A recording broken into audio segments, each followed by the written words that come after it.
A engenharia genética revolucionou nossa compreensão da vida, equilibrando um progresso incrível com desafios éticos. A genética humana, em particular, revela histórias tanto fascinantes quanto trágicas.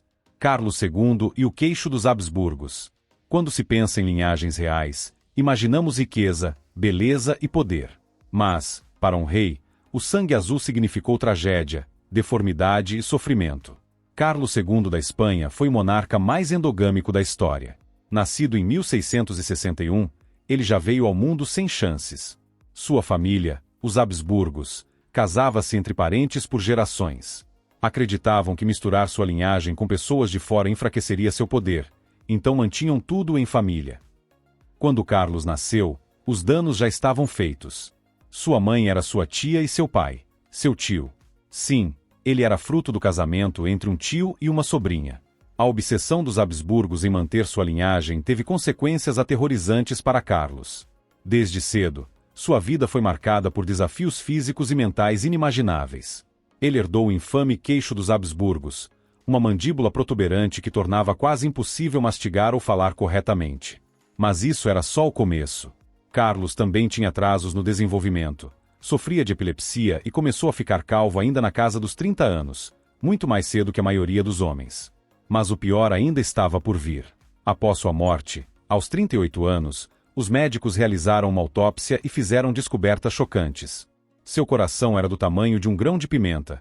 Seus órgãos internos estavam gravemente danificados e ele possuía apenas um testículo, que estava enegrecido. Pode parecer um exagero, mas é evidente que Carlos recebeu uma carga genética devastadora. Para piorar, ele não conseguiu gerar herdeiros.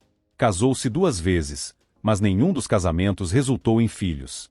Historiadores e médicos acreditam que isso pode ter sido causado por distúrbios renais genéticos, glândulas disfuncionais e outros problemas de saúde. Seja qual for a causa, o resultado foi o mesmo. A dinastia dos Habsburgos na Espanha chegou a um fim abrupto. A trágica vida de Carlos é um lembrete sombrio dos perigos da mistura entre poder e genética. Sua morte não marcou apenas o fim de um rei, mas o colapso de uma dinastia. Rei Tutancâmon. O jovem faraó egípcio continua sendo uma das figuras mais intrigantes da história. No entanto, sua vida foi marcada por sérios problemas de saúde, possivelmente ligados à endogamia dentro de sua família real. Estudos recentes revelaram detalhes chocantes sobre sua condição, pintando o retrato de um rei cuja saúde foi devastada por mutações genéticas. O problema mais marcante de Tutancâmon era seu pé torto, que o impedia de andar sem ajuda. Ele possuía nada menos que 130 bengalas para auxiliá-lo na locomoção. Mas isso era apenas o começo. Exames de tomografia computadorizada em sua múmia revelaram que Tutancâmon também sofria de escoliose, fenda palatina e uma infecção ativa de malária, que provavelmente contribuiu para sua morte prematura aos 19 anos. Para piorar, seu pé esquerdo também estava se deteriorando devido a uma doença degenerativa que enfraquecia seus ossos, tornando sua mobilidade ainda mais difícil. O que causou todos esses problemas de saúde? Especialistas acreditam que a endogamia teve um impacto devastador. Seu pai, o faraó Akhenaton, casou-se com sua própria irmã. E Tutancâmon, por sua vez, também se casou com sua irmã ou, possivelmente, sua meia-irmã. Essa proximidade genética resultou em mutações prejudiciais, causando uma série de doenças e malformações.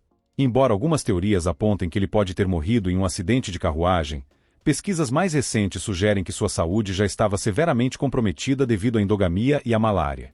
Famílias em Short Creek. Em uma cidade remota na fronteira entre Utah e Arizona, uma tragédia silenciosa se desenrolava.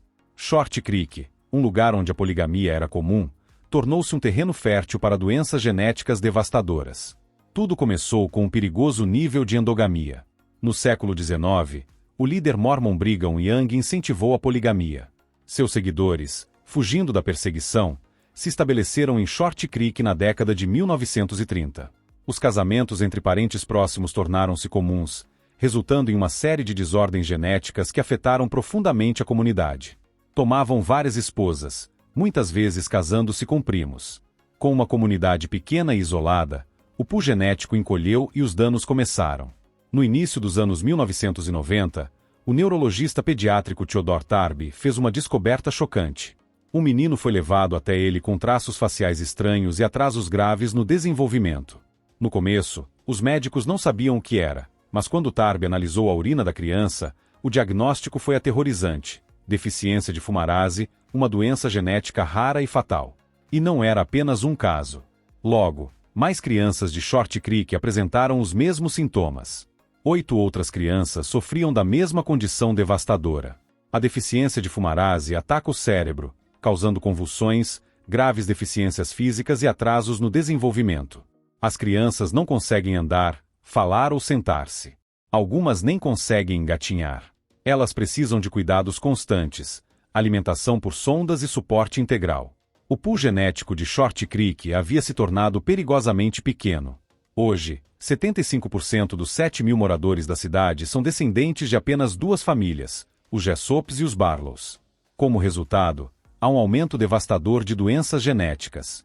E, no entanto, essa tragédia tem um desdobramento inesperado. Short Creek se tornou um campo de ouro para a pesquisa genética. Os cientistas estão descobrindo novos genes causadores de doenças, o que pode levar a avanços na medicina. A família Colt, a tragédia do isolamento. Imagine uma família tão isolada que sua existência passou despercebida por gerações. Esta é a história assombrosa da família Colt, cuja vida na zona rural da Austrália foi descoberta em 2012. O que as autoridades encontraram revelou os efeitos devastadores da endogamia, do abandono e de anos de reclusão. A história começa nos anos 1960, quando Timothy e June Colt, que já eram parentes próximos, se mudaram da Nova Zelândia para a Austrália.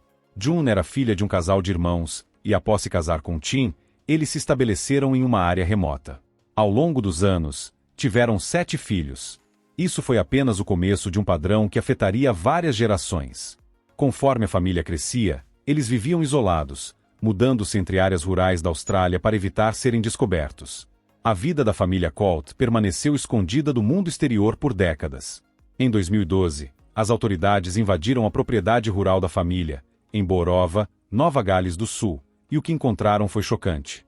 A casa estava imunda, com baldes de fezes espalhados por todos os lados. A família vivia em condições de extrema miséria, cercada por mais de 20 cães. Mas o verdadeiro choque veio quando os investigadores perceberam que muitas das crianças haviam nascido de pais intimamente relacionados. Testes de DNA revelaram que irmãos, e até pais e filhos, estavam tendo filhos juntos. Essa endogamia levou a consequências genéticas severas, incluindo deficiências mentais e físicas nas crianças. Muitas delas eram desnutridas, incapazes de falar corretamente e nunca haviam aprendido higiene básica. Elas não sabiam escovar os dentes, usar papel higiênico ou cuidar de si mesmas. Algumas tinham deficiências físicas, enquanto outras apresentavam dificuldades de aprendizado e fala. Anos de negligência cobraram um preço devastador em sua saúde e desenvolvimento.